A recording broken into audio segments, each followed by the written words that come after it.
नमस्कार दोस्तों, मैं हूं रवि और मैं आप लोगों को आज इस वीडियो में बताने वाला हूं 3 best multi cap mutual fund. देखिए, इन म्यूचुअल फंड को बताने का जो मेन रीजन है वो ये है कि ये एक दूसरे से बिल्कुल मेल नहीं खाते हैं। जैसे कि आप लोगों का कोई भी फंड रिकमेंडेशन आती है तो मैं खास करके कई सारी जो वीडियोज आ जाती हैं मेरे रिकमेंडेशन पे, मैं उन पर क्लिक करके देखता हूं तो वो जो फंड बताते हैं वो एक्चुअली एक दूसरे के साथ इंटरसेप्ट करते हैं, तो फिर वो बेस्ट नहीं होते हैं। ठीक है, आप 5 उठा करके कोई भी कह दो कि बेस्ट है, लेकिन आप लोगों के लिए जो बेस्ट होना चाहिए वो आपके गोल्स के अकॉर्डिंग होना चाहिए।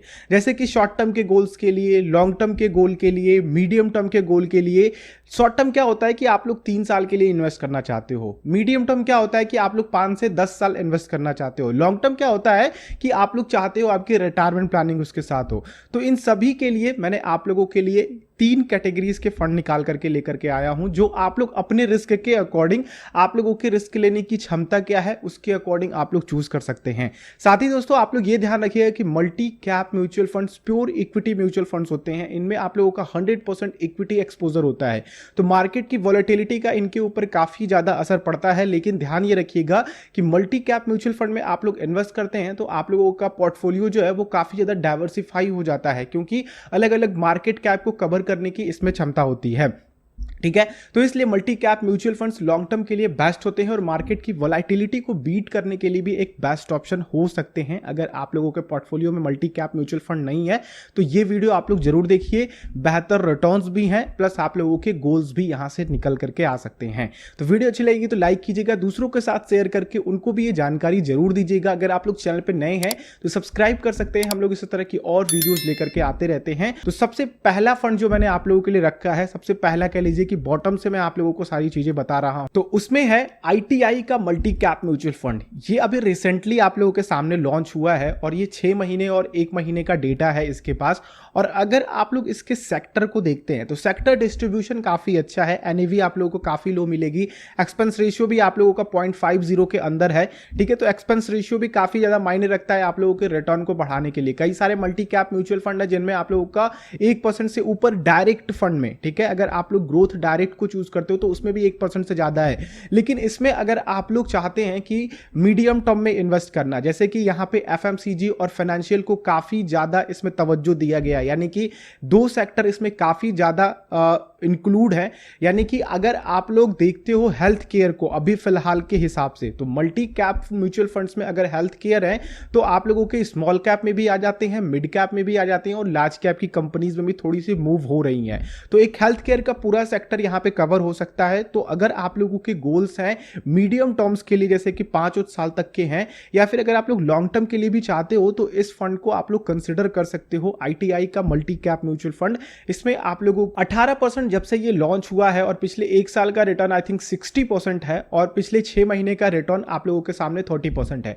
इसका एक कह लीजिए कि नेगेटिव पॉइंट ये है कि अभी रिसेंटली लॉन्च्ड है, तो आप लोगों को यहां पे बहुत ज्यादा डेटा देखने को नहीं मिलेगा। और अगर आप लोग इसके कैटेगरीज को कंपेयर करते हो तो कैटेगरी से भी कम रिटर्न दिया है। तो उसका मेन रीजन था कोविड की वजह से। कोविड से पहले ये फंड लॉन्च हुआ था, जिसकी वजह से उसको उतना अच्छा कह लीजिए कि एक्सपोजर नहीं, प्लस इसके पास उतने फंड नहीं थे। तो अगर आप लोग एक कह ले कोई मीडियम टर्म के लिए देखना चाहते हो तो FMCG का सेक्टर यहां पे काफी ज्यादा, और फाइनेंशियल का, यानी कि 2 मूविंग सेक्टर जो आप लोगों को आने वाले समय में काफी अच्छी ग्रोथ दिला सकते हैं। तो एक मीडियम और शॉर्ट टर्म के लिए भी आप लोग इसे देख सकते हैं। दूसरा फंड है आप लोगों के सामने कोटक इंडिया का ग्रोथ फंड। ये इसलिए मैं आप लोगों को लेकर के आ रहा हूं, ये सारी जो भी मैं आप लोगों को ऑप्शन बता रहा हूं वो ग्रोथ और डायरेक्ट वाले ऑप्शन है, एक्सपेंस रेशियो भी और साथ ही जो आप लोगों के रिटर्न है वो भी। तो आप लोगों से रिक्वेस्ट रहेगी या फिर कह लीजिए कि सजेशन रहेगी कि आप लोग ग्रोथ ऑप्शन के साथ जाइएगा और डायरेक्ट ऑप्शन के साथ जाइएगा।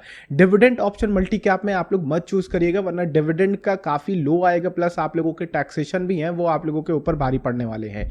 तो कोटक का मल्टी कैप म्यूचुअल फंड दोस्तों काफी बेहतर फंड है। अगर आप लोग इसमें इन्वेस्ट करते हैं तो आप लोगों को लॉन्ग टर्म में ये बेहतर रिटर्न दिला सकता है। तो जो लोग भी रिटायरमेंट प्लानिंग कर रहे हैं वो इस फंड को देख सकते हैं, और मीडियम टर्म के लिए भी देखा जा सकता है, क्योंकि यहां पे इस फंड में FMCG का सेक्टर, फाइनेंशियल सेक्टर और कंस्ट्रक्शन का सेक्टर, और यहां पे क्या है ना कि आप लोगों का जो फार्मा सेक्टर है वो थोड़ा सा यहाँ पे कम है, ठीक है, अदर्स में ये चला जाता है, यानी कि काफ़ी लेस इसको इंक्लूड करा गया है इस वाले फंड में।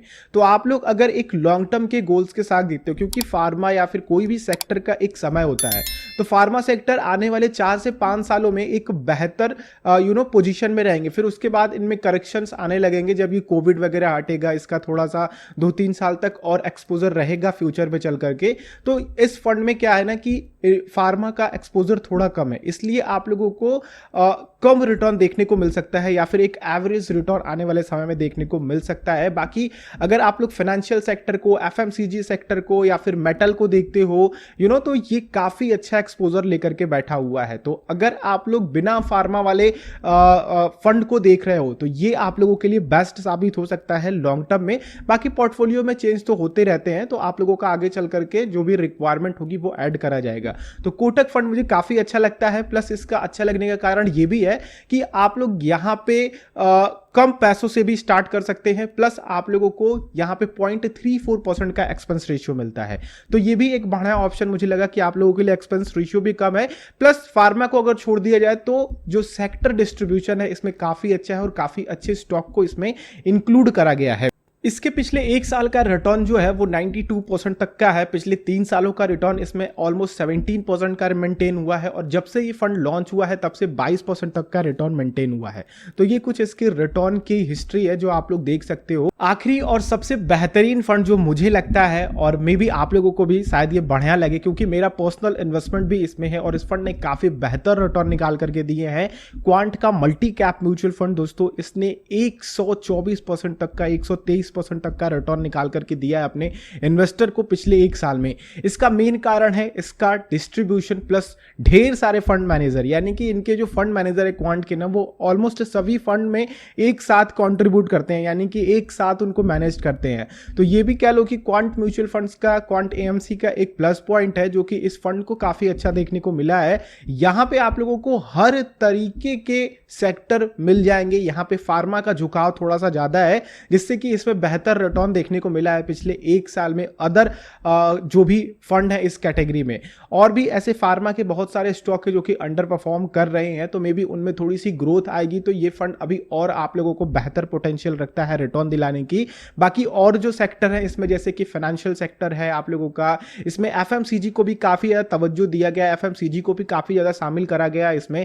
फाइनेंशियल जो कि ऑल टाइम ग्रोथ होते हैं उनमें, और इनमें हर तरीके के फाइनेंशियल की अगर बात करते हैं, जैसे कि आप लोगों के बैंकिंग वगैरह हो गए या फिर आप लोगों के इंश्योरेंस कंपनीज वगैरह हो गई, तो ये सब शामिल करे जाते हैं। तो इनमें क्या है ना कि इनमें ऑल टाइम, जैसे कि अगर आप लोग मैकेनिकल इंजीनियरिंग करते हैं तो उसमें ऑल टाइम स्कोप होता है, तो उसी तरह से फाइनेंशियल में ऑल टाइम स्कोप होता है। हाँ, बशर्ते कि इकोनॉमी पे ज्यादा दबाव ना पड़े, तो बैंकिंग सेक्टर या फिर फाइनेंशियल सेक्टर पे उतना दबाव नहीं पड़ता है।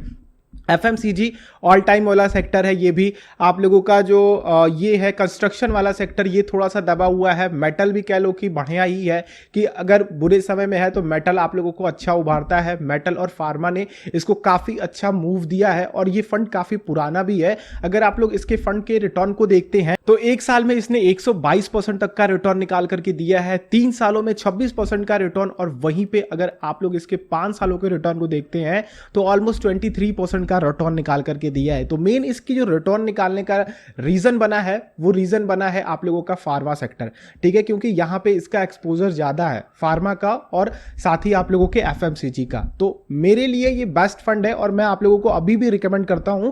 अगर आप लोग इसको शॉर्ट टर्म के लिए भी देख रहे हैं, जैसे कि 3-4 सालों के लिए भी, और मीडियम टर्म के लिए भी देख रहे हैं 5 से 10 सालों के लिए, तो भी ये बेस्ट रहेगा। अगर आप लोग लॉन्ग टर्म के लिए देखते हैं तो भी ये बेस्ट रहेगा, क्योंकि साइक्लिक नेचर जो होते हैं फंड के ना, वो भी इसमें आप लोगों के लॉन्ग टर्म में कवर हो जाएंगे। और मीडियम टर्म की बात करते हैं तो मीडियम टर्म में आप लोगों का फार्मा और एफएमसीजी, और खास करके जो आप लोगों का अगर किसी तरह से छेड़छाड़ भी नहीं होती है पोर्टफोलियो में, तो भी आप लोगों को आने वाले मीडियम टर्म में काफी बेहतर रिटर्न निकल करके आ सकता है, रेगुलर रिटर्न निकल करके आ सकता है।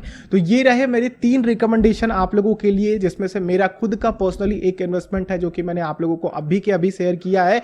आप लोगों ने किस फंड में इन्वेस्ट कर रखा है, या फिर आप लोगों को इन फंड में से कौन सा बेहतर लगता है आपके रिस्क के अकॉर्डिंग, आपके गोल्स के अकॉर्डिंग, नीचे कमेंट करके जरूर बताइएगा। बाकी आप लोग अगर चैनल पे नए हैं तो सब्सक्राइब कर लें और बेल आइकन को क्लिक करेंगे तो आने वाली वीडियोस की नोटिफिकेशन आ सकेंगी। और वीडियो अच्छी लगी हो तो लाइक कीजिएगा, दूसरों तक शेयर करके पहुंचाइए। हम लोग नेक्स्ट वीडियो में मिलते हैं, तब तक के लिए आप लोगों का दिन शुभ हो। जय हिंद।